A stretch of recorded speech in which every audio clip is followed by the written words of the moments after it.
Welcome to the Slop Temple. We pray this video helps. Open Safari and load the specific website page you want on your home screen. You must use Safari so the shortcut works correctly. Once the page finishes loading, look for the share icon, a square with an up arrow, at the bottom or top of the screen. Tap it now. This reveals the menu of actions. Make sure the page is the final one you want. Bookmarks or redirects can change the saved icon if you don't confirm it. In the Share menu, scroll until you find Add to Home Screen and tap it. You'll get a preview showing the icon and the suggested name.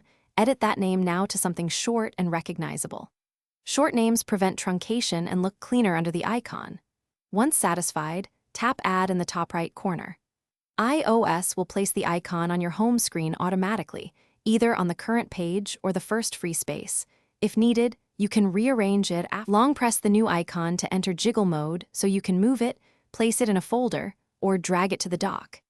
If tapping the icon opens a blank page or just a Safari tab without the right icon, clear Safari history and website data and repeat the process.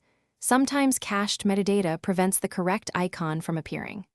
Also make sure the site provides an icon or a web app manifest. Without that, iOS uses a screenshot. Thanks for watching. Consider subscribing if we helped you.